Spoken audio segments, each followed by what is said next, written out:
Hello students, welcome back to my channel Shubham lecturer. आज के इस वीडियो में मैं आपको बताऊंगा कि बोर्ड परीक्षा 2023 में कॉपी कैसे लिखें। देखिए स्टूडेंट्स, 16 फरवरी से आपका बोर्ड एग्जाम स्टार्ट है और 16 फरवरी को हिंदी का पेपर है। ऐसे में आपको बोर्ड एग्जाम में कॉपी कैसे लिखना है ताकि आप 100 में 95 प्लस मार्क अचीव कर सकें। देखिए, मैंने यहाँ पर हिंदी का एक मॉडल पेपर लिया है, 100 नंबर का पूरा ये पेपर है और इस पूरे पेपर को मैं इस वीडियो में सॉल्व कराऊंगा। मैंने सेम वैसे ही कॉपी में लिखा है जैसे आपको बोर्ड एग्जाम में कॉपी लिखना है। तो अगर आप भी हिंदी में 100 में 95 प्लस लाना चाहते हैं तो आज की इस वीडियो को शुरू से लेकर लास्ट तक देखिएगा, क्योंकि ऐसा आपको कोई नहीं बताएगा। पूरे पेपर का सॉल्यूशन सिर्फ और सिर्फ 30 मिनट में मैं आपको बताऊंगा, ठीक है। और आपको 3 घंटे 15 मिनट कॉपी लिखने के लिए दिए जाएंगे। तो अगर आप इस तरह से कॉपी लिखते हैं तो आपको 100 में 95 प्लस लाने से कोई रोक ही नहीं पाएगा, क्योंकि आपकी तैयारी बहुत अच्छी हुई हो। अगर आप सही से कॉपी ही नहीं लिख पाएंगे तो आपका नंबर कट हो जाएगा। और मैं आपको यह भी बताऊंगा कि आपको कॉपी लिखते समय कौन कौन सी गलतियां नहीं करनी है। एग्जामिनर क्या करता है, अगर आपने कॉपी सही तरीके से लिखा है तो आपको नंबर दे देगा। अगर आपने कॉपी सही नहीं लिखा, थोड़ी सी भी गलती की है तो आपका नंबर कट हो जाएगा। जो आपका 95 प्लस वाला सपना है वो तुरंत ही टूट जाएगा। तो इस पूरे वीडियो को ध्यान से देखिएगा, क्योंकि आज के बाद आपको ऐसा वीडियो कभी नहीं मिलेगा। बहुत इंपॉर्टेंट वीडियो। तो सबसे पहले देखिए, जब आपको कॉपी दिया जाएगा, ठीक है, तो आपको पहले भरना कैसे है। ये वीडियो मेनली जो हमारे इंटरमीडिएट वाले बच्चे हैं उनके लिए ये बताया जा रहा है, ठीक है। हिंदी का मैं पूरा सॉल्यूशन इस वीडियो में लेकर आया हूं। अगर आप हिंदी की कॉपी लिखना सीख गए तो बाकी के जो सब्जेक्ट हैं उसकी आप बहुत आसानी से लिख लेंगे, ठीक है। तो देखिए, सबसे पहले आपको ऐसे फर्स्ट पेज जब कॉपी का मिलेगा तो ऐसे रहेगा, जिसमें आपको अपना डिटेल्स भरना होता है। अब मैंने यहां पर भर क्यों रखा है, क्योंकि ज्यादा टाइम आपका वेस्ट ना हो, क्योंकि पूरा पेपर मैं सॉल्व कराऊंगा। थोड़ा लंबा वीडियो बनेगा लेकिन ध्यान से समझना है, क्योंकि आज के बाद ऐसा वीडियो आपको नहीं मिलेगा और ये वीडियो बहुत ज्यादा इंपॉर्टेंट है, ठीक है। तो देखिए, परीक्षार्थी का अनुक्रमांक यानी कि जो आप स्टूडेंट हैं अपना रोल नंबर यहां पर लिखना है, ठीक है। फिर उसके बाद में परीक्षार्थी का अनुक्रमांक शब्दों में डिटेल सही से भरिएगा, क्योंकि इसमें नाम नहीं लिखा जाता, केवल रोल नंबर ही लिखा जाता है, ठीक है। तो यहां पर आप भरिएगा। देखिए, इकाई, दुहाई, सैकड़ा, हजार, 10,000, लाख, 10 लाख, करोड़, 10 करोड़, ठीक है। तो यहां पर 21 करोड़ 54 लाख 61,215। देखिए, दो तरह से रोल नंबर हम भरते हैं। एक आप ऐसे भी भर सकते हैं, 2 1 5 4 6 1 2 ऐसे से भी भरा जाता है, ठीक है। उसके बाद में आपको सब्जेक्ट का नाम डालना है। यहाँ पर विषय जो है सामान्य हिंदी, जैसे जो आपका हिंदी है वो आप हिंदी यहाँ पर डालेंगे, ठीक है। मान लीजिए हाई स्कूल वाले बच्चे देख रहे हैं तो वो केवल हिंदी डालेंगे, ठीक है। उसके बाद में प्रश्न पत्र, आपको प्रश्न पत्र में क्या लिखना है। देखिए, पहले 12th का जो पेपर था हिंदी का वो 2 खंड में होता था, खंड का और खंड खा, यानी कि 2 पेपर होते थे। अब सिर्फ 1 पेपर होता है, तो केवल प्रश्न पत्र हम यहां पर लिखेंगे, ठीक है। फिर देखिए, यहां पर आपको लिखना होता है प्रश्न पत्र पर अंकित संकेतांक, यानी कि जो आपको पेपर मिलेगा हिंदी का उसमें आपको एक कोड दिया रहेगा, पेपर कोड, वो आपको यहां पर भरना होगा। देखिए, 316 REE ऐसे कुछ लिखा रहेगा, वो आपको भरना होगा। देखिए, कहीं भी प्रॉब्लम आती है आपके उसमें जो कक्ष निरीक्षक है, ठीक है, जो जिनकी गाड़ी है उनसे आप पूछ सकते हैं। देखिए, यहां पर फिर भरना है परीक्षा का दिन, सोमवार। बिल्कुल कहीं गलती मत कीजिएगा और रोल नंबर में बिल्कुल भी गलती आपको नहीं करना है, क्योंकि इसमें सबसे इंपॉर्टेंट रोल नंबर ही है, ठीक है। अब परीक्षा की तिथि एवं पाली, यानी कि परीक्षा किस दिन है, तो देखिए 16/2/2023 को परीक्षा है, तो आपको ऐसे भर देना है, ठीक है। फिर केंद्र का नाम, देखिए केंद्र का नाम मैंने सरस्वती इंटर कॉलेज लिखा है। आपका जो भी है जहां आपका सेंटर गया है उस कॉलेज का नाम आपको यहां पर डालना है, ठीक है। बाकी जो नीचे का ये है परीक्षा कक्ष संख्या, ये जो आपका कक्ष निरीक्षक होगा उसके लिए है, क्योंकि देखिए लिखा है कक्ष निरीक्षक भरे, ठीक है। अब उसके बाद में दिनांक, हस्ताक्षर होगा कक्ष निरीक्षक का, तो ये सब उसके लिए होगा, ठीक है। तो इस प्रकार से आपको पूरा डिटेल भरना होगा। आज ही जान लेंगे तो बहुत अच्छा रहेगा। ये जो साइड वाला दिया गया है, देखिए इधर इधर जो आपका प्राप्तांक है, जब ये कॉपी चेक होगी तो जो अंक प्राप्त होंगे वो आपको इसमें दिया जाएगा, ठीक है, और पूरा ऐड करके दिया जाएगा। तो ये तो था कि डिटेल कैसे भरें, ठीक है। अब हमें एक मॉडल पेपर पूरा सॉल्व करना है, तो इसको स्टेप बाय स्टेप हम सॉल्व करेंगे कि कॉपी हमें कैसे लिखना होता है, ठीक है। तो ये तो पूरा मॉडल पेपर मैंने यहाँ पर लेकर मैं आया हूँ, ठीक है। तो ऐसे पहले आपको पूरा डिटेल भर लेना है फर्स्ट पेज में। अब चलिए देखते हैं आपको कॉपी कैसे लिखना है। अब देखिए, जब आपको पेपर मिलेगा तो सबसे पहले आपको पेपर बहुत ध्यान से पढ़ना। जैसे ये आपका पेपर है कक्षा 12 सामान्य हिंदी, ठीक है। 3 घंटे 15 मिनट आपके पास समय है, 100 नंबर का होगा। तो इसमें देखिए आपका पेपर जो है 2 खंडों में डिवाइड होगा। एक होगा खंड का, एक होगा खंड खा। ठीक है, 2 खंड में ये डिवाइड होगा। आप लोग वीडियो को लाइक कर दीजिएगा, चैनल पर चैनल को भी सब्सक्राइब कर लीजिएगा, ताकि ऐसे ही मैं इंग्लिश का भी वीडियो बना सकूं। ठीक है, इंग्लिश का वीडियो आप चाहते हैं तो इस वीडियो को ज्यादा से ज्यादा लाइक करें, चैनल पर नए चैनल को सब्सक्राइब कर लें। ठीक है, तो यहाँ पर देखिए खंड का पहले है, पहले हम क्या डालेंगे यहाँ पर, देखिए कॉपी जब हम लिखेंगे तो सबसे पहले डालेंगे खंड का। कौन सा खंड आप सॉल्व कर रहे हैं। ठीक है, यहां पर हमने डाल दिया। अब देखिए प्रश्न नंबर 1 जो आपका है, इसमें बहुविकल्पीय प्रश्न दिए गए हैं। कितने, काखा गाघा अंगा करके 5 क्वेश्चन रहेंगे। ठीक है, एक क्वेश्चन के लिए 1 नंबर।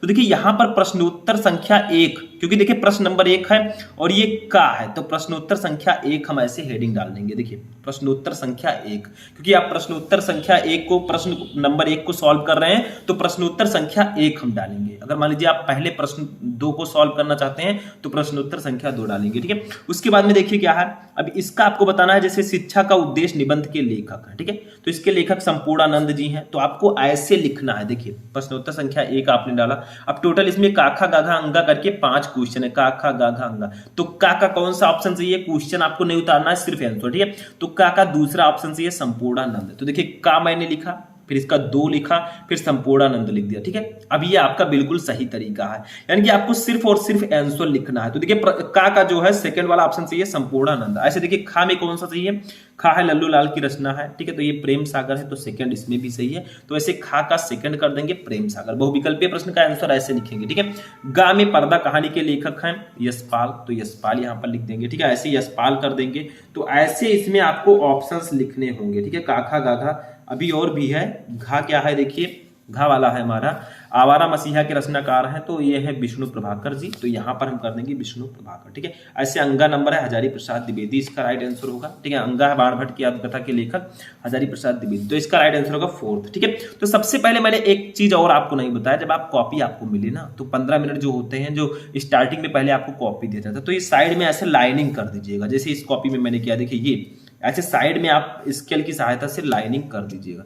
कॉपी जब आप लिखें तो आपको सिर्फ ब्लैक एंड ब्लू पेन का यूज करना है, इसमें रेड, येलो और स्काई कलर ये सब नहीं यूज करना। ठीक है, तो आपको ऐसे बहुविकल्पीय प्रश्नों का आंसर लिखना होगा उसमें। ठीक है, अब आते हैं दूसरे क्वेश्चन पर। देखिए इसमें जो दूसरा क्वेश्चन हमारा है, ये भी बहुविकल्पीय प्रश्न होगा हिंदी पद्य साहित्य से। तो इसमें भी काखा गाघा अंगा करके 5 क्वेश्चन है, जैसे का है कामायनी किस युग की रचना है। ठीक है, तो हम पहले तो यहाँ पर प्रश्नोत्तर संख्या 2 डालेंगे, क्योंकि ये डालना बहुत जरूरी है। ठीक है, उसके बाद में हम क्या देखेंगे, देखिए छाया किस युग की रचना है कामायनी, तो छायावादी युग की है। ठीक है, तो यहाँ पर का सेकंड ऑप्शन राइट है, छायावादी युग। वैसे ही लिखना है जैसे अभी हमने ऊपर लिखा था। ठीक है, बाकी इसमें कुछ ज्यादा नहीं करना है। तो ऐसे ही आपको प्रश्नोत्तर संख्या 2 डालना है, फिर इसका का सेकंड डालना। अब मान लीजिए आपका पेज फिनिश हो गया, दूसरा पेज आप पलट दी, और आपके पास जब स्टार्टिंग में जब आपको कॉपी मिलती है तभी आपको ये साइड में लाइनिंग कर देना है। ठीक है, अब देखिए ऐसे दूसरे का खा क्या है, निम्नलिखित कवियों में से कौन प्रगतिवादी युग का है। ठीक है, तो यहाँ पर अग्रदास जी हैं, तो खा का हम फर्स्ट कर देंगे, खा का फर्स्ट सही है। ठीक है, ऐसे गा में कौन सा चाहिए, तार सप्तक का संपादन है 1943, तो इसमें भी दूसरा चाहिए, तो दूसरा लिख देंगे। ठीक है, ऐसे घा में कौन सा चाहिए, देखिए घा में हमारा सही है, द्विवेदी युग की रचना नहीं है, तो ये जो कौन सी रचना द्विवेदी युग की नहीं है, तो कामायनी, ये छायावादी युग की है। ठीक है, तो यहाँ पर 4 कर देंगे। ऐसे अंगा का कौन सा सही है, 4th सही है। देखिए निम्नलिखित में से कौन सी कृत महाकाव्य नहीं है, तो मामा। ठीक है, तो ये आपका राइट आंसर होगा, तो ऐसे इसको हम लिख देंगे। ठीक है, तो ऑब्जेक्टिव क्वेश्चन कैसे लिखते हैं, प्रश्नोत्तर संख्या डालेंगे, काखा गाघा अंगा डालेंगे, जो सही आंसर होगा उसको हम लिख देंगे। ठीक है, तो 10 नंबर यहाँ पर हमारा क्लियर हो चुका है। इस प्रकार से कॉपी लिखना। अब आप लोग कहेंगे सर मुझे मान लीजिए बहुविकल्पीय प्रश्न नहीं पता है, मैं दूसरा क्वेश्चन पहले लिखना चाहता हूं, तो भी आप लिख सकते हैं, पर ध्यान रहे जो आपके स्टार्टिंग के 3-4 पेजेस हैं उसमें आपको मिस्टेक बिल्कुल भी नहीं करना है, लेकिन उसमें गलती नहीं होनी चाहिए। ठीक है, समझ में आया, यानी कि उसमें काट पीट गलतियां ये सब नहीं होनी चाहिए, नहीं तो नंबर आपका कट हो जाएगा। ठीक है, अब क्वेश्चन नंबर 3 को हम देखते हैं। देखिए प्रश्नोत्तर संख्या 3, इसमें क्या है, इसमें देखिए क्या है, दिए गए गद्यांश पर आधारित निम्नलिखित प्रश्नों का उत्तर दीजिए। 10 नंबर का ये रहेगा, यानी कि आपको एक गद्यांश दे दिया जाएगा पूरा। ठीक है, इस पर आधारित कुछ प्रश्न रहेंगे, उसका आंसर दिया जाएगा। जैसे देखिए यहाँ पर ये वाला हमारा, धरती माता की कोख में जो अमूल निधियां भरी हैं जिनके कारण वह वसुंधरा कहलाती है, उससे कौन परिचित ना होना चाहेगा। लाखों करोड़ों वर्षों से अनेक प्रकार की धातुओं को पृथ्वी को पीस पीस कर अगणित प्रकार की मिट्टियों से पृथ्वी की देह को सजाया है। हमारे भावी आर्थिक अभ्युदय के लिए इन सबकी जांच पड़ताल करना आवश्यक है। तो इसमें देखिए 2 रहेंगे क्वेश्चन, 2 गद्यांश रहेंगे, आपको एक ही करना होगा। अब देखिए ये गद्यांश है तो इसके नीचे 5 क्वेश्चन रहेंगे। नंबर 1 ये है, फर्स्ट क्वेश्चन है, दूसरा क्वेश्चन ये है, तीसरा ये है, चौथा ये है, 5वां ये है। 5 क्वेश्चन रहेंगे, एक क्वेश्चन के लिए 2 नंबर, 10 नंबर आपको टोटल मिलेगा। अब ऐसे अथवा लगा रहेगा, मान लीजिए वो गद्यांश आपको पता है तो कर सकते हैं, नहीं तो आप इसको कर सकते हैं। अशोक के फूल चैप्टर का है, इसमें भी 5 क्वेश्चन रहेंगे। ठीक है, तो हम पहला ही कर देंगे जो हमें पता है। तो हमें मान लीजिए धरती माता की कोख में जो अमूल निधियां भरी हैं, ये वाला हमें पता है, तो इसको कैसे लिखेंगे? देखिए, इसका सबसे पहला क्वेश्चन का आंसर देंगे, उपयुक्त गद्यांश का संदर्भ लिखिए। ठीक है, तो कैसे लिखेंगे? देखिए, तो सबसे पहले हमें क्या डालना है? प्रश्नोत्तर संख्या 3। ठीक है, पहले इसको लिखेंगे। देखिए, प्रश्नोत्तर संख्या 3। फिर देखिए, आपको 2 गद्यांश दिए गए हैं, मैंने बताया, तो आपको एक ही सॉल्व करना है। तो हम मान लीजिए इसको कर रहे हैं, तो देखिए इसमें क्या करेंगे? धरती माता, इसका फर्स्ट वर्ड ले लेंगे और लास्ट वर्ड आवश्यक है, इसको डॉट डॉट करके लिख देंगे। क्यों? क्योंकि हमें क्वेश्चन तो उतारना नहीं है और एग्जामिनर को यह पता होना चाहिए कि हाँ आपने यही वाला किया है। ठीक है, तो यहां पर हमने लिख दिया है धरती माता आवश्यक है। ठीक है, अब आपको सबसे पहले लिखना है संदर्भ। खूब अच्छा सा हेडिंग डालेंगे, क्योंकि देखिए उपयुक्त गद्यांश का संदर्भ लिखिए। 2 नंबर पाने के लिए हमें संदर्भ लिखना होगा। ठीक है, तो कैसे लिखेंगे? देखिए, तो यहां पर हेडिंग डालेंगे संदर्भ। संदर्भ में हम क्या लिखते हैं कि ये गद्यांश किस पाठ से है और इसके लेखक कौन है। तो देखिए, प्रस्तुत गद्यांश हमारी पाठ्यपुस्तक के गद्य भाग में संकलित एवं भारतीय संस्कृति के अध्येता डॉक्टर वासुदेव शरण अग्रवाल द्वारा लिखित राष्ट्र का स्वरूप शीर्षक निबंध से अवतरित है। यानी कि संदर्भ में हम पाठ का नाम और लेखक का नाम लिखते हैं, इसके लिए हमें 2 नंबर मिलते हैं।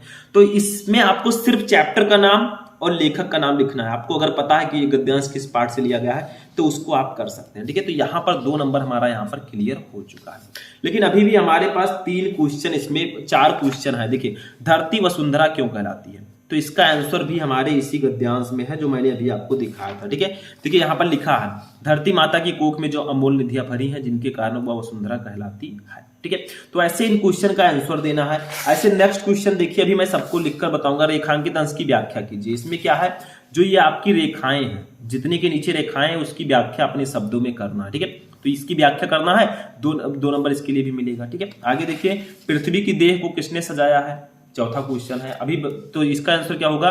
देखिए, लाखों करोड़ों वर्षों से अनेक प्रकार की धातुओं को पृथ्वी की पीस कर अगणित प्रकार की मिट्टियों से पृथ्वी के देह को सजाया। ठीक है, ऐसे एक क्वेश्चन और है, भावी आर्थिक अभ्युदय हेतु हमें क्या करना चाहिए? तो हमारे भावी आर्थिक अभ्युदय के लिए इन सब की जांच पड़ताल करना आवश्यक है।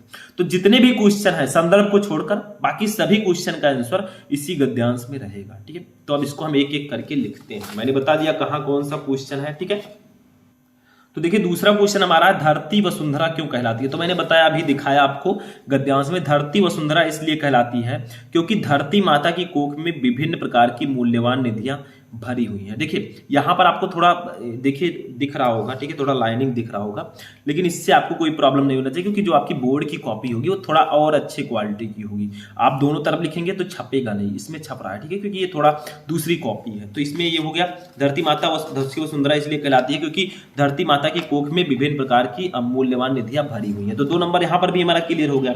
तीसरा देखिए, रेखांकित अंश की व्याख्या कीजिए। मैंने बताया था रेखांकित अंश की व्याख्या करना है, कितने का?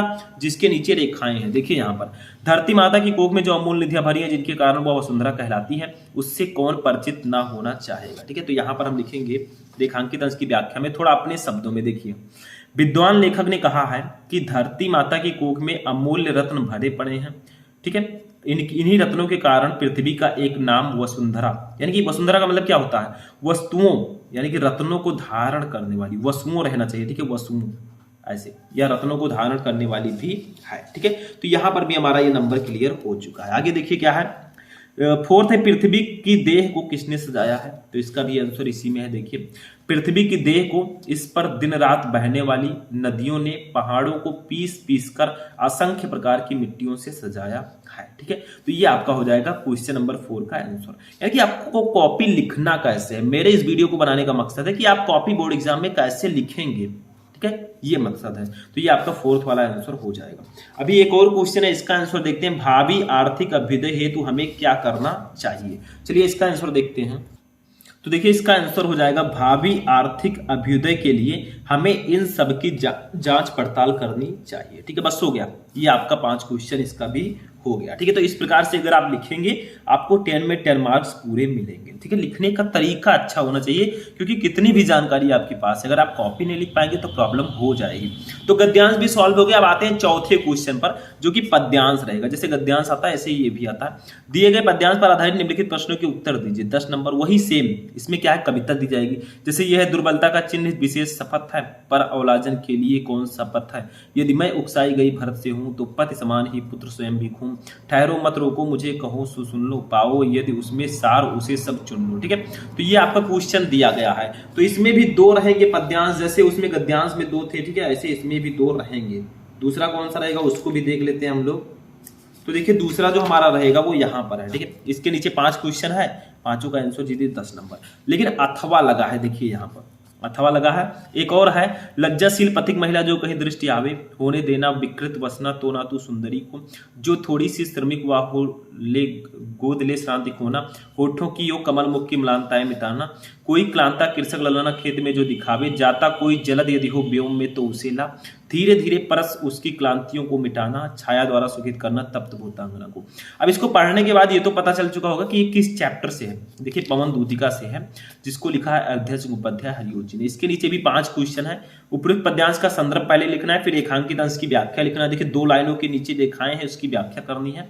राधा लज्जाशील पथिक महिला के विषय में क्या कहना चाहती हैं। चौथा है, होठों की योग कमल मुख में अलंकार बताइए। 5वां है, जलद और कृषक ललना का अर्थ बताइए। ठीक है, इसके लिए भी 10 नंबर, एक क्वेश्चन के लिए 2 नंबर, 5 क्वेश्चन है 10 नंबर मिलेगा। सबसे पहले हम क्या करेंगे, वही सेम प्रोसेस। ठीक है, पहले हम प्रश्नोत्तर संख्या 4 डालेंगे जैसे उसमें डाला था, फिर हम एक एक को लिखेंगे। हम इसको सॉल्व करेंगे, 2 है, हम इस वाले को सॉल्व करेंगे, लज्जाशील पथिक महिला। ठीक है, तो यहां पर हमने डाला प्रश्नोत्तर संख्या 4।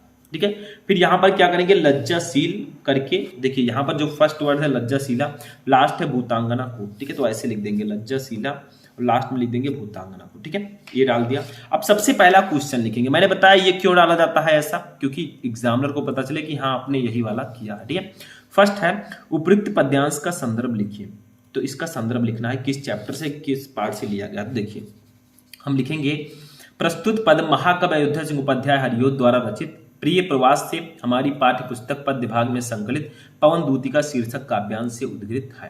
यानी कि जो ये हमारा पद है, ये महाकवि अयोध्या सिंह उपाध्याय द्वारा लिखित है, और इनका जो प्रिय प्रवास एक महाकाव्य है, उससे हमारी पाठ्य पुस्तक के पद्य भाग में संकलित पवन दूतिका शीर्षक काव्यांश से उद्धृत है। ठीक है, दूसरी चीज, इसमें एक क्वेश्चन मैंने आंसर दे दिया, एक का 2 नंबर क्लियर हो गया यहाँ पर। ठीक है, अब दूसरा क्वेश्चन क्या है, रेखांकित अंश की व्याख्या कीजिए। इतने का आपको व्याख्या करना है। जो थोड़ी सी श्रमिक हुआ हो गोद ले श्रांति खोना, होठों की योग कमल मुख की म्लानताएं मिटाना। तो देखिए ऐसे हेडिंग डालेंगे। ठीक है, रेखांकित अंश की व्याख्या। हे पवन, यदि तुझे मार्ग में कोई लाजवंती स्त्री, देखिए और दूसरे पेज में है उसको भी देखते हैं, स्त्री दिखाई पड़े तो इतने बेग से ना बहना कि उसके वस्त्र अस्त्र व्यस्त हो जाए और उसका शरीर उभर जाए। यदि वह थोड़ी सी थकी दिखाई दे तो उसे गोद में लेकर अर्थात उसे चारों ओर से घेरकर उसकी थकान मिटा देना, जिससे कि थकान के कारण उसके सूखे होठ और मुरझाया हुआ कमल सदृश मुख प्रफुल्लित हो सके। ठीक है, तो ये दूसरे क्वेश्चन का हमारे आंसर हो जाएगा कि रेखांकित अंश की व्याख्या करनी थी तो थोड़ा अपनी भाषा में लिखना है। ठीक है, बस हो गया ये भी। तीसरा क्वेश्चन क्या है, देखिए राधा लज्जाशील पथिक महिला के विषय में क्या कहना चाहती हैं। तो देखिए स्टूडेंट, तीसरे क्वेश्चन का आंसर होगा कि राधा लज्जाशील पथिक महिला के विषय में क्या कहना चाहती हैं। तो देखिए राधा लज्जाशील पथिक महिला के विषय में कहती हैं कि अगर कहीं वह दिखाई दे तो उसे वस्त्रहीन मत करना और उसे अपनी गोद में लेकर उसकी थकावट को मिटा देना। ठीक है, ये कहती हैं। आप ये चैप्टर पढ़ेंगे, ये वाली लाइन पढ़ेंगे तो आपको समझ में आ जाएगा। ये मैं पहले पढ़ा चुका हूं, बट आपको कैसे लिखना है वो मैं बता रहा हूं। ठीक है, तो राधा जी जो है लज्जाशील पथिक महिला के विषय में कहती हैं कि अगर कहीं वह तुझे दिखाई दे तो उसे वस्त्रहीन मत करना और उसे अपनी गोद में लेकर उसकी थकावट मिटा देना। ठीक है, तो ये तीसरे क्वेश्चन का आंसर हो जाएगा। तीसरा भी हो गया। चौथा देखिए, होठों की और कमल मुख में अलंकार बताइए। होठों की और कमल मुख, इसमें कौन सा अलंकार होगा। तो देखिए होठों की और कमल मुख में होगा रूपक अलंकार। ऐसे लिख देंगे डायरेक्टली रूपक अलंकार, क्योंकि इसमें जो है उपमेय का उपमान में अभेद रहित आरोप किया जा रहा है। ठीक है, 5 नंबर देखिए, जलद और कृषक ललना का अर्थ बताइए। तो जलद का अर्थ सबको पता है। ठीक है, जलद का अर्थ होता है बादल, जलद का मतलब बादल, और कृषक ललना का मतलब होता है किसान की स्त्री। ठीक है, तो ऐसे आपको लिख देना है 1 2 3 4 5 करके। ठीक है, तो ऐसे 5 क्वेश्चन का हमने इसमें भी आंसर ले दिया। तो एक क्वेश्चन के लिए 2, टोटल 5 क्वेश्चन के लिए 10 नंबर। ठीक है, ये आपका हो गया। अब प्रश्नोत्तर संख्या 5 पर आते हैं, जो कि है हमारा जीवन परिचय। देखिए गद्यांश पद्यांश के बाद हमारा जीवन साहित्यिक परिचय रहेगा। तो देखिए निम्नलिखित में से किसी एक लेखक का साहित्यिक परिचय देते हुए उनकी प्रमुख रचना का उल्लेख कीजिए। 5 नंबर का रहेगा और प्रश्नोत्तर संख्या ये 5 है, तो पहले हम प्रश्नोत्तर संख्या डालेंगे। ठीक है, चलिए देखते हैं। तो देखिए इसमें 3 लेखक आपको दिए जाएंगे। ठीक है, जीवन परिचय लिखने का जो शब्द सीमा है वो लगभग 80 शब्द है, यानी कि आपको मिनिमम 80 शब्दों में लिखना होगा। ठीक है, इसमें 3 लेखक दिए गए हैं, एक है आचार्य हजारी प्रसाद द्विवेदी, दूसरा है एपीजे अब्दुल कलाम, तीसरा है वासुदेव शरण अग्रवाल। अब तीनों में से आपको जिसका पता होगा उसी को आपको अपनी कॉपी में लिखना है। ठीक है, तो हमें मान लीजिए कि हमें पता है आचार्य हजारी प्रसाद द्विवेदी जी का, ठीक है, डॉक्टर हजारी प्रसाद द्विवेदी जी का, तो यहां पर प्रश्नोत्तर संख्या 5 पहले डालेंगे, फिर इसका लिखेंगे फर्स्ट, यानी कि हमें डॉक्टर हजारी प्रसाद द्विवेदी जी का पता है, तो ये 5 का है। ठीक है, प्रश्नोत्तर संख्या जो हमारा 5 है उसका ये का वाला, तो चाहे आप का यहां पर भी डाल सकते हैं, 5 का ब्लैक से डालिएगा, ये वाला पेन मत यूज कीजिएगा। ठीक है, तो प्रश्नोत्तर संख्या 5 का।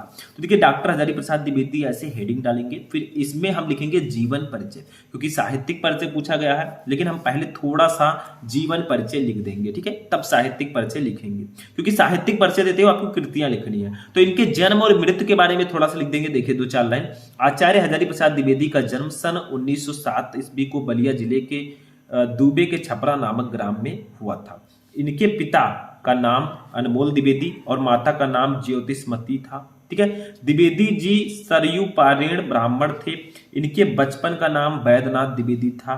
18 मई सन 1979 ईस्वी को हिंदी का यह महान पुत्र पंचत्व में लीन हो गया। ठीक है, तो ये तो आपको इनके जीवन परिचय के बारे में थोड़ा सा लिखना है कि इनका जन्म कहाँ हुआ था और इनकी मृत्यु कहाँ हुई थी। ठीक है, अब लिखना है हमें साहित्यिक परिचय। इसके बाद जो हमारा नेक्स्ट हेडिंग होगा वो होगा साहित्यिक परिचय। देखिए ऐसे हम हेडिंग डालेंगे साहित्यिक परिचय। साहित्यिक परिचय का मतलब क्या होता है कि साहित्य में इनका कैसा परिचय है, क्योंकि आपके उसमें तो दिया गया है कि किसी एक लेखक का साहित्यिक परिचय देते हुए उनकी कृतियां लिखे। अब बहुत सारे स्टूडेंट केवल साहित्यिक परिचय ही लिख देंगे। देखिए आपको थोड़ा जीवन परिचय लिखना है, फिर साहित्यिक परिचय। देखिए आचार्य हजारी प्रसाद द्विवेदी जी का हिंदी साहित्य के अंतर्गत आलोचना तथा निबंध के क्षेत्र में अविस्मरणीय योगदान है। 1930 ईस्वी में काशी हिंदू विश्वविद्यालय से ज्योतिषाचार्य की उपाधि तथा सन 1949 ईस्वी में लखनऊ विश्वविद्यालय से डी.लिट की उपाधि प्राप्त की। कई विभागों के अध्यक्ष एवं प्रमुख भी ये रहे। यानी कि इनका जो साहित्य में कार्य है वो कैसा था, क्या क्या इन्होंने किया, कौन कौन सी उपाधि इनको मिली, ये सब आपको इसमें बताना होता है साहित्यिक परिचय में। ठीक है, अब कृतियां भी लिखना होता है। बहुत सारे स्टूडेंट यहाँ पर कंफ्यूज हो जाते हैं, सर कृतियां का मतलब क्या होता है। कृतियां जैसे आपकी रचनाएं, ठीक है, तो यहाँ पर जैसे इनकी आलोचनात्मक कृतियां कुछ हैं, उसको यहाँ पर ऐसे 1 2 3 करके लिख देंगे। देखिए सर साहित्य, हिंदी साहित्य की भूमिका, प्राचीन भारत की कलात्मक विनोद, कबीर नाथ संप्रदाय। ठीक है, ऐसे ऐसे इनकी कई रचनाएं, आगे भी देखते हैं। और देखिए इनकी रचनाएं है कालिदास की लालित्य योजना, हिंदी साहित्य का उद्भव एवं विकास। ठीक है, ऐसे इनकी रचना लिख देनी। फिर निबंध संग्रह में कौन कौन सा निबंध इनका है, कल्पलता, अशोक के फूल, कुटज, विचार और वितर्क, विचार प्रवाह। अशोक के फूल तो आप ही के चैप्टर में। उपन्यास में बाणभट्ट की आत्मकथा, अनामदास का पोथा, पुनर्नमा, चारुचंद्र लेख। ठीक है, तो ऐसे आपको इसमें लिख देना है कि इनकी रचनाएं कैसी हैं। तो जीवन परिचय जब आप लिखें तो थोड़ा सा जीवन परिचय लिख दें, फिर उनकी साहित्यिक परिचय को थोड़ा बड़ा लिखें, फिर उनकी रचनाओं को लिख दें। ठीक है, बस ये 5 नंबर आपका कंप्लीट हो जाएगा। ठीक है, तो प्रश्नोत्तर संख्या 5 का हमारा हो चुका है। अब देखिए खा आता है। खा में क्या है, अब लेखक का जीवन परिचय आपने लिख दिया, अब कवि का जीवन परिचय आपको लिखना होगा। देखिए निम्नलिखित में किसी एक कवि का साहित्यिक परिचय देते हुए उनकी प्रमुख कृतियों पर प्रकाश डालिए। इन पे 3 कवि दिए गए हैं, मैथिली शरण गुप्त, सुमित्रानंदन पंत और रामधारी सिंह दिनकर। जिनका आपको पता है वो आपको लिखना है। अब बहुत सारे स्टूडेंट यहाँ पर कंफ्यूज हो जाएंगे, सर प्रश्नोत्तर संख्या कैसे डालें। देखिए 5 का खा है, का में लेखक का जीवन परिचय था, खा में कवि का जीवन परिचय है। ठीक है, तो प्रश्नोत्तर संख्या 5 का खा यहाँ पर डालेंगे। ठीक है, तो चलिए देखते हैं। तो देखिए यहां पर हम डालेंगे प्रश्नोत्तर संख्या 5 का खा। ठीक है, अब प्रश्नोत्तर संख्या 5 के खा में जिस कवि का आपको जीवन परिचय लिखना है उसको हेडिंग डाल के ऐसे लिख देंगे जैसे हमने कवि में लिखा। ठीक है, लेखक में लिखा। तो चलिए देखते हैं। तो देखिए इसमें हमें जो लिखना है वो हम लिखेंगे रामधारी सिंह दिनकर जी का जीवन परिचय। ठीक है, क्योंकि ये हमें पता है, जो आपको तीनों में से पता होगा वही आपको लिखना होगा। अब देखिए यहाँ पर इनके जीवन परिचय को मैंने थोड़ा बड़ा लिख दिया है। ठीक है, आपको छोटा करके लिखना है, क्योंकि मेरे इस पे मत जाइए, थोड़ा छोटा आपको लिखना है। तो देखिए श्री रामधारी सिंह दिनकर का जन्म 30 सितंबर 1908 ईस्वी को जिला मुंगेर बिहार के सिमरिया नामक ग्राम में हुआ था। ठीक है, इनके पिता का नाम श्री रवि सिंह और माता का नाम श्रीमती मनरूप देवी था। इनकी 2 वर्ष की अवस्था में ही पिता का देहावसान हो गया। अतः बड़े भाई वसंत सिंह और माता की छत्र छाया में ही ये बड़े हुए। दिनकर जी को कवि रूप में पर्याप्त सम्मान मिला। पद्म भूषण की उपाधि, साहित्य अकादमी पुरस्कार, द्विवेदी पदक, डीलिट की मानद उपाधि, राज्यसभा की सदस्यता आदि ये ज्ञानपीठ पुरस्कार से भी सम्मानित किए गए। ठीक है, इनका स्वर्गवास 24 अप्रैल 1974 को मद्रास में हो गया। तो देखिए इसमें मैंने बहुत बड़ा लिख दिया। ठीक है, बहुत बड़ा आपको नहीं लिखना है क्योंकि आपको सिर्फ 80 शब्दों में लिखना है, तो इसमें थोड़ा कट करके आप लोग लिख लीजिएगा। ठीक है, थोड़ा थोड़ा करके इनका जीवन परिचय में थोड़ा इनका जन्म और इनकी मृत्यु लिख दीजिएगा, बाकी आपको ज्यादा नहीं लिखना है। ठीक है, मेन है साहित्यिक परिचय। चलिए देखते हैं। अब देखिए साहित्यिक परिचय में लिखने के लिए हमें साहित्यिक परिचय हेडिंग डालना होगा और लिखना है। ठीक है, देखिए दिनकर जी की सबसे प्रमुख विशेषता उनकी परिवर्तनकारी सोच रही है। उनकी कविता का उद्भव छायावाद युग में हुआ और वह प्रगतिवादी नई कविता आदि के युगों से होकर गुजरी। ये लोक के प्रति निष्ठावान, दायित्व के प्रति सजग तथा जन साधारण के प्रति समर्पित कवि रहे हैं। ठीक है, तो ऐसे इनके साहित्यिक परिचय को लिख देना है। जीवन परिचय थोड़ा छोटा रहे, साहित्यिक परिचय आपको बड़ा लिखना है। ठीक है, फिर कृतियां हेडिंग डालना है आपको, इनकी जो रचनाएं हैं। ठीक है, तो दिनकर जी का साहित्य विपुल है जिसमें काव्य के अतिरिक्त विविध विषयक गद्य रचनाएं भी हैं। इनकी प्रमुख रचनाएं कौन कौन सी है? देखिए काव्य रचनाओं में इन्होंने रेणुका, हुंकार, कुरुक्षेत्र, ठीक है, और भी कुछ रचनाएं उनको भी देखते हैं। उसके बाद है उर्वशी। ठीक है, इन चारों रचनाओं को उन्होंने रचना की। ठीक है, अपने कविताओं में। काव्य संग्रह में कौन कौन सा है? खंड काव्य रश्मि रथी आप पढ़े होंगे बहुत सारे स्टूडेंट। कविता संग्रह रसवंती, द्वंद्व गीत, सामधेनी, बापू, इतिहास के आंसू, धूप और धुआं, नीम के पत्ते, नील कुसुम, चक्रवाल, कवित्री, ठीक है, सीपी और शंख, परशुराम की प्रतीक्षा, स्मृत तिलक, हारे को हरिनाम। ठीक है, ये सब इनकी रचनाएं हैं काव्य ग्रंथ में, क्योंकि बहुत सारी रचनाएं इन्होंने की थी, बहुत ही बड़े कवि थे ये, तो ये आपको ऐसे लिख देना है। ठीक है, इनकी रचनाएं बहुत अच्छे से लिखनी है। ठीक है, तो इस प्रकार से आपको जीवन परिचय इसमें लिखना होता है। ठीक है, तो ऐसे आपको लिखना है। आगे देखते हैं। अब देखिए थोड़ा सा और भी है, जैसे बाल साहित्य में क्या क्या इन्होंने लिखा। धूप छां, मिर्च का मजा, सूरज का प्यार। ठीक है, तो ऐसे इन्होंने इतनी रचनाएं की। तो देखिए जीवन परिचय जब भी आप लिखें आपको 80 शब्दों में लगभग लिखना है। मान लीजिए मैंने बड़ा भी इसमें लिख दिया है, तो आपको थोड़ा छोटा करके यानी कि जीवन परिचय लिखना है। ठीक है, और इस प्रकार से आपको लिखना है, फुल मार्क्स आपको मिलेंगे। ठीक है, तो ये आपका हो गया है प्रश्नोत्तर संख्या 5। अब 6 पर आते हैं जो सबसे इंपॉर्टेंट है और फ्री का नंबर इसमें रहता है। देखिए बहादुर अथवा पंचलाइट कहानी के उद्देश्य पर प्रकाश डालिए, या फिर आपको लिखना है ध्रुव यात्रा कहानी की कथा वस्तु अपने शब्दों में लिखिए। ये इसमें क्या करना है ध्यान दीजिए। देखिए बहादुर अथवा पंचलाइट कहानी, इन दोनों में से किसी एक का उद्देश्य या तो आप लिख दीजिए। मान लीजिए दोनों नहीं पता है तो आप ध्रुव यात्रा कहानी लिख दीजिए, 5 मार्क्स इसका क्लियर रहता है। ठीक है, तो हम प्रश्नोत्तर संख्या 6 पहले डालेंगे। ठीक है, ये देखिए प्रश्नोत्तर संख्या 6, और हमें क्या पता है? हमें यहाँ पर पंचलाइट कहानी का उद्देश्य पता है, तो ऐसे हेडिंग डालेंगे पंचलाइट कहानी का उद्देश्य। ठीक है, तो उद्देश्य हेडिंग डालकर फिर जो इसका उद्देश्य है उसको हम यहाँ पर लिखेंगे। ठीक है, तो देखिए क्या है उद्देश्य में, इसको लिखा है फरीश्वर नाथ रेणु जी ने। तो फरीश्वर नाथ रेणु जी हिंदी जगत के सुप्रसिद्ध आंचलिक कथाकार हैं। अनेक जन आंदोलनों में वे निकट से जुड़े रहे, इस कारण ग्रामीण अंचलों से उनका निकट का परिचय है। उन्होंने अपने पात्रों की कल्पना किसी कॉफी हाउस में बैठकर नहीं की, अपितु वे स्वयं ठीक है अपने पात्रों के बीच रहे हैं। बिहार के अंचलों के सजीव चित्र इनकी कथाओं। ठीक है, आगे भी उसको लिखना है, यानी कि जो फरीश्वर नाथ रेणु जी हैं वो किसी कॉफी हाउस में बैठकर उन्होंने रचनाएं नहीं की, बल्कि जो भी लिखा है वो लोगों के बीच में रहकर उन्होंने लिखा है। ठीक है, तो ये यहाँ पर बताया जा रहा है। और भी ये थोड़ा देखते हैं आगे। देखिए के अलंकार है। पंचलाइट भी बिहार के आंचलिक परिवेश की कहानी है। पंचलाइट जो कहानी है बिहार की ही है। शीर्षक कथा का केंद्र बिंदु है। शीर्षक को पढ़कर ही पाठक कहानी को पढ़ने के लिए उत्सुक हो जाता है। ठीक है, इस कहानी को मैं पहले ही पढ़ा चुका हूं। इस कहानी के द्वारा रेणु जी ने ग्रामीण अंचल का वास्तविक चित्र खींचा है। गोधन के द्वारा पेट्रोमैक्स जला देने पर उसकी सभी गलतियां माफ कर दी जाती हैं। इससे स्पष्ट होता है कि अगर आवश्यकता बड़ों से रूढ़िगत संस्कार और परंपरा को व्यर्थ साबित कर देती है। ठीक है, आवश्यकता जो है रिक्वायरमेंट वो सब कुछ गलत साबित कर देती है।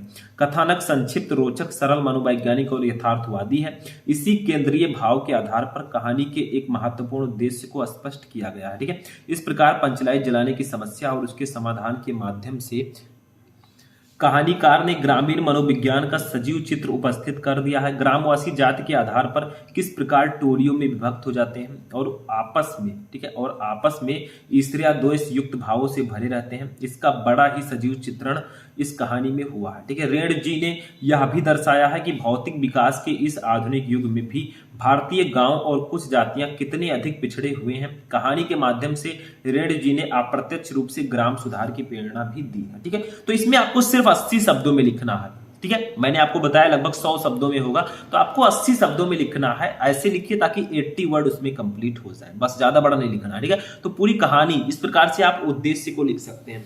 इसके जगह पर सारांश भी आ सकता है, तो वो आपको आगे लिखना होगा। ठीक है, तो ये आपका ये भी कंप्लीट हो चुका है, प्रश्नोत्तर संख्या 6। ठीक है, चलिए आगे देखते हैं।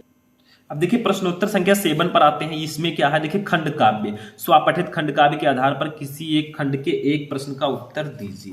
यानी कि 80 शब्दों में इसको भी लिखना है। जैसे आपको श्रवण कुमार, रश्मि रथी, देखिए अलग अलग डिस्ट्रिक्ट में ये अलग अलग होता है। ठीक है, यूपी में है आप, यूपी में किस डिस्ट्रिक्ट से है वो अलग अलग होगा। जैसे मुक्त, रश्मि रथी मुक्त यज्ञ, त्यागपथी। ठीक है, जैसे हम हैं गोंडा से, तो गोंडा में क्या है, त्यागपथी है। ठीक है, तो त्यागपथी हम इस वीडियो में बताएंगे। त्यागपथी खंडकाव्य की कथा वस्तु संक्षेप में लिखिए, अथवा त्यागपथी खंडकाव्य के आधार पर हर्षवर्धन का चरित्र चित्रण कीजिए। तो देखिए जो आपका पेपर है, पैटर्न है, वो तो सभी का सेम रहेगा, लेकिन जो खंड काव्य है वो अलग अलग डिस्ट्रिक्ट में अलग अलग होगा। ठीक है, सेम नहीं होगा। तो यहां पर मैं त्यागपथी का बताऊंगा और त्यागपथी खंड काव्य के आधार पर इसमें 2 क्वेश्चन है। एक है त्यागपथी खंड काव्य की कथा वस्तु संक्षेप में लिखिए, ये पता है तो आप कर सकते हैं, नहीं तो अथवा लगा है त्यागपथी खंड काव्य के आधार पर हर्षवर्धन का चरित्र चित्रण कीजिए। ठीक है, तो हम इसको करेंगे, त्यागपथी खंड काव्य के आधार पर हर्षवर्धन का चरित्र चित्रण। ठीक है, चलिए देखते हैं कैसे लिखेंगे इसको। पूरा मैंने लिख रखा है, तो देखिए हर्षवर्धन का चरित्र चित्रण, ऐसे हेडिंग डालेंगे और इसको लिखेंगे। इसमें हर्षवर्धन है, तो देखिए हर्षवर्धन त्यागपथी के नाटक हैं। इस खंडकाव्य की संपूर्ण कथा का केंद्र वही है। संपूर्ण घटना चक्र उन्हीं के चारों ओर घूमता है। कथा आरंभ से अंत तक हर्षवर्धन से ही संबंध रहती है। ठीक है, तो इनके बारे में थोड़ा लिखना है कि हर्षवर्धन का चरित्र चित्रण में ये कैसे हैं। आदर्श पुत्र एवं भाई, इस खंडकाव्य में हर्षवर्धन एक आदर्श पुत्र एवं आदर्श भाई के रूप में पाठकों के समझ में आते हैं। अपने पिता के रूढ़ होने का समाचार पाकर वे आखिर से तुरंत लौट आते हैं और यथा सामर्थ्य उनकी चिकित्सा करवाते हैं। ठीक है, तो ऐसे इसमें लिखना है, इनके बारे में लिखना है कि इनके ये आदर्श पुत्र एवं भाई हैं और भी इनकी क्या विशेषता है, वो सब हेडिंग डाल के आपको लिखना होगा। ऐसे देखिए नेक्स्ट हेडिंग डालेंगे, जैसे ये आदर्श पुत्र एवं भाई हैं, उसके साथ साथ ये देश प्रेमी भी हैं। देखिए हर्षवर्धन सच्चे देश प्रेमी हैं। उन्होंने छोटे राज्यों को एक साथ मिलाकर विशाल राज्य की स्थापना की। देश की एकता एवं रक्षा हेतु, ठीक है, एवं रक्षा हेतु बड़े से बड़ा युद्ध करने से भी नहीं हिचकते थे। उन्होंने एक बड़े राज्य की स्थापना नहीं की, वरन धर्म पूर्वक शासन भी किया। देश सेवा ही उनके जीवन का व्रत है। ऐसे हम लिखेंगे अजय योद्धा, इनके बारे में ऐसे लिख देंगे। ठीक है, कि ये किस प्रकार से थे, ऐसे से हेडिंग डालकर हम लिखेंगे। ठीक है, बहुत लंबा वीडियो हो जाएगा, तो मैं हेडिंग बता दे रहा हूं, आप लोग लिख लीजिएगा या इसको नोट कर लीजिएगा। ठीक है, चलिए आगे बढ़ते हैं। अब आगे भी इसमें कई हेडिंग डालना, जैसे श्रेष्ठ शासक थे। ठीक है, महाराज हर्षवर्धन एक श्रेष्ठ शासक हैं। ठीक है, महान त्यागी भी थे, धर्मपरायण भी थे। हर्षवर्धन के जीवन में धर्मपरायणता कूट कूट कर भरी हुई है।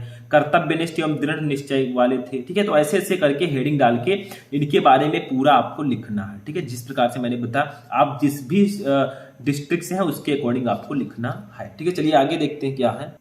तो देखिए हमारा जो खंड का है हिंदी का वो कंप्लीट हो चुका है। ठीक है, अब आते हैं खंड खा पर। जो खंड का है 50 नंबर का था वो कंप्लीट हो गया। खंड खा क्या है, इसमें आपके संस्कृत, हिंदी व्याकरण, निबंध, पत्र लेखन ये सब रहेंगे। ठीक है, जैसे देखिए दिए गए संस्कृत गद्यांशों में से किसी एक का संदर्भ हिंदी में अनुवाद कीजिए। देखिए आपको इसके लिए 7 नंबर मिलेगा। ऐसे संस्कृत का गद्यांश दे दिया जाएगा, इसका आपको संदर्भ लिखकर हिंदी में अनुवाद करना है। संदर्भ में क्या लिखना है, पाठ का नाम लिखना है। ठीक है, जैसे ये महामना विद्वान वक्ता धार्मिको नेता पत्रकार राष्ट्रीय, ठीक है, ये आपका है, ये आप जानते हैं तो कर सकते हैं, नहीं तो अथवा लगा है आप इसको कर सकते हैं। जो आपको पता है दोनों में से वही आपको करना है। ठीक है, तो मान लीजिए कि प्रश्नोत्तर संख्या 8 का ये का है। ठीक है, मानना नहीं है, ये है, और इसमें हमें ये वाला करना है, महामना विद्वान वक्ता धार्मिको नेता पत्रकार राष्ट्रीय। ठीक है, तो इसको हम ऐसे हेडिंग डालेंगे, किस प्रकार से डालेंगे, कॉपी में। ठीक है, तो देखिए खंड खा हम हेडिंग डालेंगे खूब अच्छे से, और इसमें हम लोग लिखेंगे प्रश्नोत्तर संख्या का और 8, प्रश्नोत्तर संख्या 8 का है। तो सबसे पहले आपको ऊपर हेडिंग डालना है खंड खा, यानी कि ये कौन सा खंड है, खा। ठीक है, इसमें हमारा हिंदी, संस्कृत, व्याकरण ये सब रहेगा। तो ऐसे देखिए मान लीजिए हमें ये वाला करना है, महामना विद्वान वाला, तो वैसे करेंगे महामना विद्वान फिर डॉट डॉट करके एवा शीत, जैसे मैंने इसमें लिखा। देखिए महामना विद्वान डॉट डॉट डॉट स्वभाव एवा शीत, ठीक है, और ऐसे लिखेंगे, संदर्भ हेडिंग डालेंगे। देखिए, यह गद्य खंड हमारी पाठ्य पुस्तक के संस्कृत भाग में संकलित महामना मालवीय नामक पाठ से उद्धृत है। तो पहले हम लिखेंगे कि संदर्भ लिखना है हमें, कि ये किस पाठ से लिया गया है। ठीक है, इसमें लेखक का नाम नहीं लिखते। तो प्रस्तुत गद्य खंड हमारी पाठ्य पुस्तक के संस्कृत भाग में संकलित महामना मालवीय नामक पाठ से उद्धृत है। ठीक है, ऐसे अनुवाद लिखेंगे, यानी कि हिंदी अनुवाद। देखिए, महामना विद्वान, वक्ता, भाषणकर्ता, धार्मिक नेता एवं कुशल पत्रकार थे, किंतु इनका सर्वोच्च गुण जनसेवा ही था। जहां कहीं भी ये लोगों को दुखित और पीड़ित देखते थे, वहीं शीघ्र उपस्थित होकर सब प्रकार की सहायता करते थे। प्राणियों की सेवा इनका स्वभाव ही था। ठीक है, तो ऐसे आपको लिखना है। 7 नंबर आपका कंप्लीट। तो इसमें जो हिंदी संस्कृत होता है, जो गद्यांश होता है, इसमें आपको संदर्भ के साथ हिंदी अनुवाद लिखना है, बाकी इसमें कुछ नहीं लिखना होता। ठीक है, तो ये आपका हो चुका है प्रश्नोत्तर संख्या 8 का। ठीक है, आगे देखते हैं क्या है। अब देखिए, 8 का हो चुका है। बातें हैं खा पर। खा में क्या रहेगा, इसमें जो हिंदी संस्कृत का पद्यांश रहता है, ठीक है, वो रहेगा या श्लोक। देखिए, दिए गए पद्यांशों में से किसी एक का ससंदर्भ हिंदी में अनुवाद कीजिए। 7 नंबर। जैसे दोनों में से जो आपको पता हो। ठीक है, जैसे मान लीजिए हमें ये पता है, परोक्षे कार्य हंतारम प्रत्यक्षे प्रियवादिनम वर्जेता दृशम मित्र विस्कुंभम पयो मुखम। ठीक है, तो ये हमें पता है, तो हम इसको कर देंगे, या ये पता है तो इसको कर सकते हैं। तो मान लीजिए हमें ये पता है, ठीक है, ये सुभाषित रत्नानी चैप्टर से है, तो हम ऐसे हेडिंग लगाएंगे, परोक्षे कार्य, फिर लिखेंगे पयो मुखम। ठीक है, फिर संदर्भ लिखेंगे किस पाठ से लिया गया है। तो देखिए, प्रस्तुत पद्यांश या श्लोक हमारी पाठ्य पुस्तक के संस्कृत भाग में संकलित सुभाषित रत्नानी नामक पाठ से अवतरित है। ठीक है, फिर अनुवाद हेडिंग डालेंगे ऐसे, हिंदी अनुवाद। जो पीठ पीछे काम बिगाड़ने वाला हो पर सामने मीठा बोलने वाला हो, ऐसे मित्र को उसी प्रकार छोड़ देना चाहिए जिस प्रकार विष से भरे घड़े को जिसके ऊपरी भाग में दूध लगा हो उसे हम छोड़ देते हैं। ठीक है, तो ऐसे अनुवाद आपको लिखना होगा। ठीक है, लिखने का तरीका समझिए, जो मैं बता रहा हूं स्टार्टिंग से। अगर मान लीजिए कहीं गलती भी है थोड़ी बहुत, तो उसको मत देखिए, आप लोग ये देखिए कि कैसे लिखते हैं, एक पैटर्न समझिए। ठीक है, क्योंकि लिखने का तरीका आपको पता होना चाहिए। आगे बढ़ते हैं, नेक्स्ट क्वेश्चन देखते हैं। अब देखिए, नेक्स्ट क्वेश्चन है प्रश्नोत्तर संख्या 9। ये आपका हिंदी व्याकरण स्टार्ट है। देखिए, निम्नलिखित मुहावरों में से किसी एक का अर्थ लिखकर वाक्य में प्रयोग कीजिए। 2 नंबर मिलेगा। 4 मुहावरे दिए गए, आपको किसी एक का अर्थ लिखकर वाक्य प्रयोग करना है। जैसे इसमें से जो आपको पता हो, जैसे हम डालेंगे प्रश्नोत्तर संख्या 9 डालेंगे यहाँ पर। ठीक है, 9, और इसका हम तीसरा हमें पता है। देखिए, तीसरा हमें पता है, तो तीसरा हम लोग यहां पर कर देंगे, दाल में काला होना। ठीक है, तो दाल में काला होना, इसका पहले अर्थ लिखना है, गड़बड़ होना या कुछ गड़बड़ होना। ठीक है, फिर वाक्य प्रयोग हेडिंग डालेंगे, तुम रात भर सड़कों पर इधर से उधर घूमते रहते हो, जरूर कुछ दाल में काला, यानी कि जरूर कुछ गड़बड़ है। तो इसमें देखिए, जो क्वेश्चन था वो इस वाक्य में आ चुका है, दाल में काला, तो ये आपका वाक्य प्रयोग सही है। एक ही करना था, हम एक ही करेंगे, बस ये सही है। ठीक है, अब देखते हैं नेक्स्ट क्वेश्चन क्या है। प्रश्नोत्तर संख्या 10 आता है, इसका का।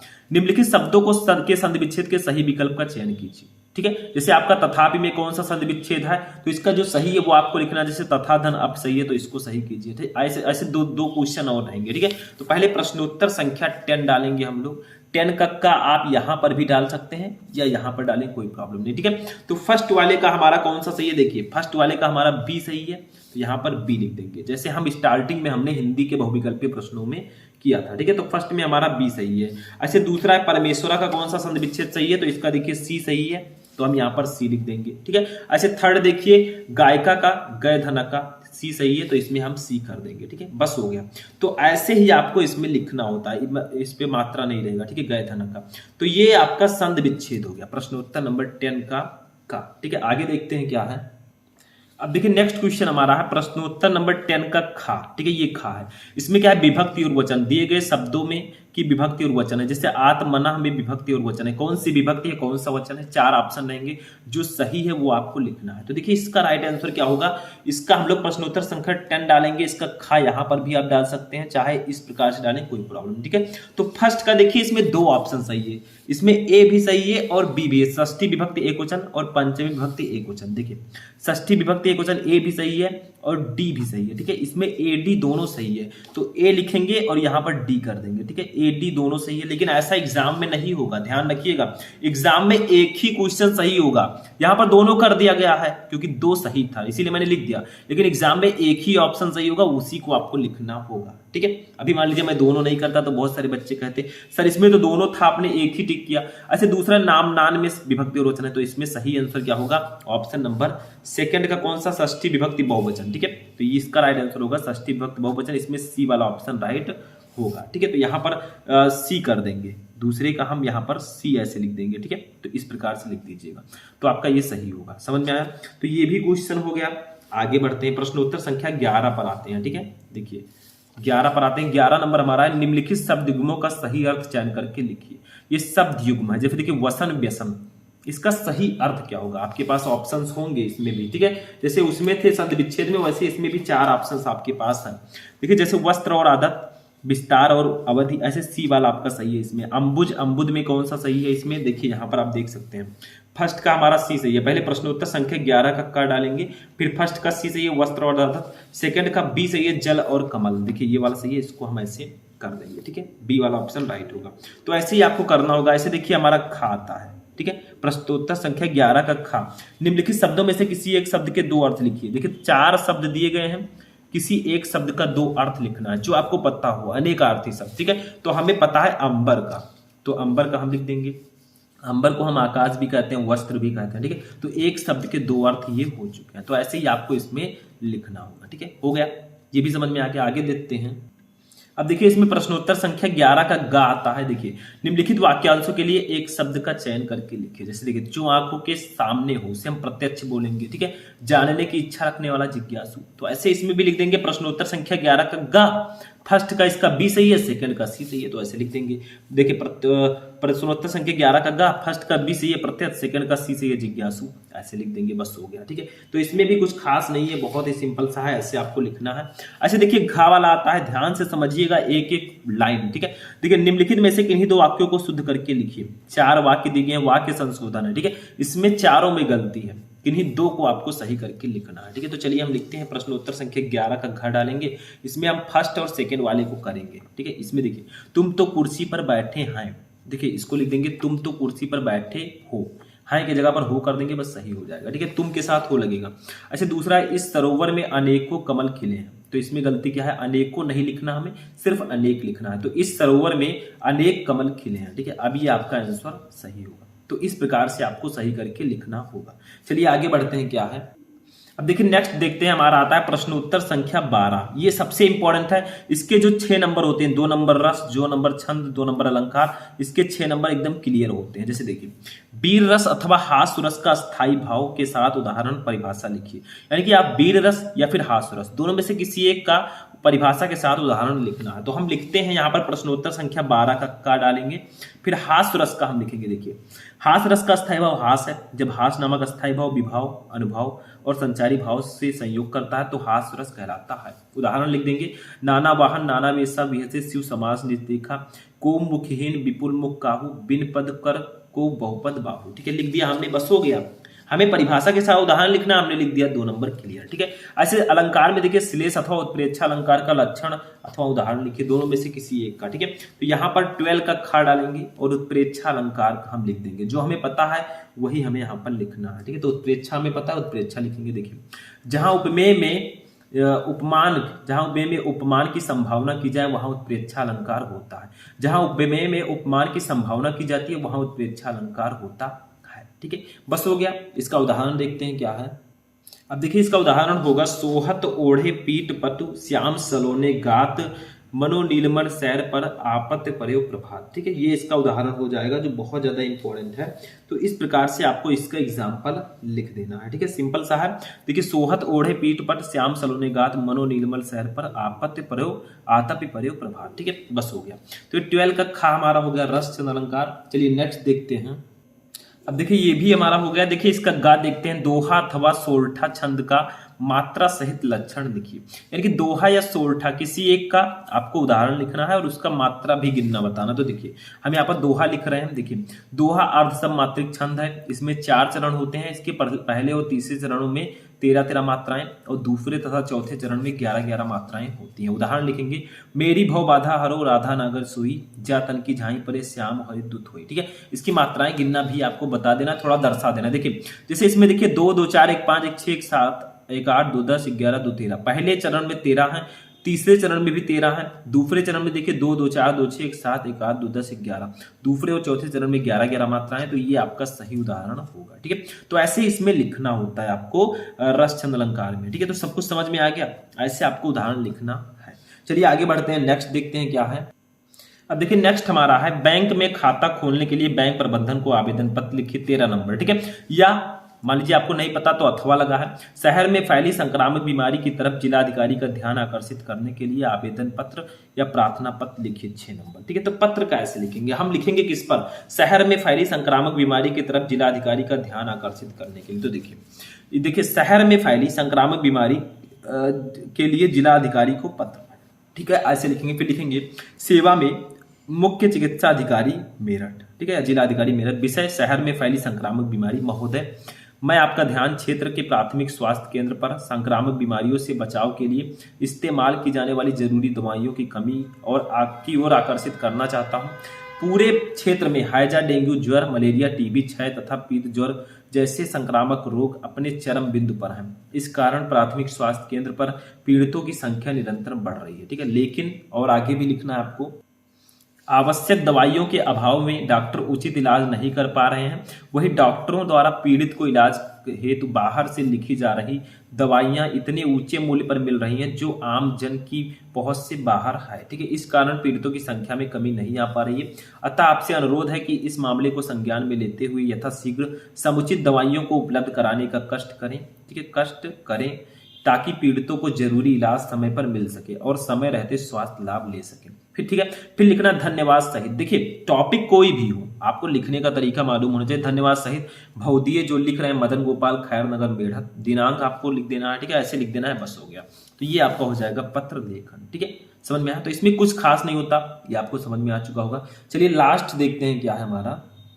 अब देखिए लास्ट वाला हमारा है, निम्नलिखित विषयों में से किसी एक पर अपनी भाषा शैली में निबंध लिखिए 9 नंबर। देखिए 5 टॉपिक दिए जाएंगे आपको, किसी एक टॉपिक पर जो आपको पता है उस पर निबंध लिखना है। जैसे हम लिखेंगे आतंकवाद की समस्या और समाधान। ठीक है, तो यहां पर हेडिंग डालेंगे, देखिए प्रश्नोत्तर संख्या 14 डालेंगे, फिर आतंकवाद समस्या एवं समाधान हेडिंग डालेंगे। सबसे पहला जब आप लिखें, यानी कि जब आप निबंध लिखना स्टार्ट करें तो पहला हेडिंग प्रस्तावना होना चाहिए। ठीक है, तो ये ध्यान रखिएगा, अपने शब्दों में लिखिएगा। थोड़ा बड़ा मैं बताऊंगा आपको, थोड़ा छोटा लिखना। देखिए मनुष्य भय से निष्क्रिय और पलायनवादी बन जाता है, इसलिए लोगों ने भय उत्पन्न करके कुछ असामाजिक तत्व अपने नीच स्वार्थों की पूर्ति करने का प्रयास करने में लगते हैं। ठीक है, तो ऐसे एक प्रस्तावना हेडिंग डाल के पहले आपको प्रस्तावना लिखना है। ठीक है, आगे देखते हैं।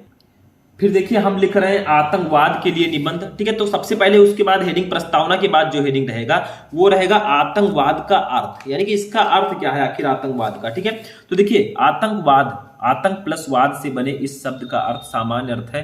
आतंक का अर्थ है होता है पीड़ा, डर, आशंका। इस प्रकार आतंकवाद एक ऐसी विचारधारा है जो अपने लक्ष्य की प्राप्ति के लिए बल प्रयोग में विश्वास रखती है।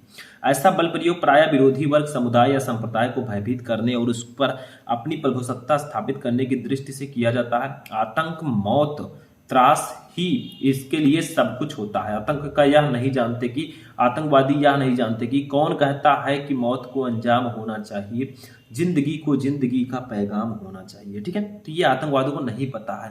तो ये आपका हो जाएगा आतंकवाद का अर्थ। ठीक है, आगे क्या हेडिंग रहेगा, आप मेन हेडिंग देखिए, क्योंकि आप एक एक वर्ड नहीं याद कर पाएंगे, ना ही उसको समझ पाएंगे। आप हेडिंग देख लीजिए, हेडिंग वहां पर डाल देंगे। फर्स्ट हेडिंग प्रस्तावना, लास्ट हेडिंग उपसंहार। ठीक है, चलिए आगे देखते हैं। अब देखिए नेक्स्ट हेडिंग रहेगा आतंकवाद एक विश्वव्यापी समस्या, यानी कि ये विश्वव्यापी समस्या है। देखिए आज लगभग समस्त विश्व में आतंकवाद सक्रिय है। ये आतंकवादी समस्त विश्व में राजनीतिक स्वार्थों की पूर्ति के लिए सार्वजनिक हिंसा और हत्याओं का सहारा ले रहे हैं। भौतिक दृष्टि से विकसित देशों में तो आतंकवाद की इस प्रवृत्ति ने विकराल रूप ले लिया है। कुछ आतंकवादी गुटों ने तो अपने अंतर्राष्ट्रीय संगठन बना लिए हैं।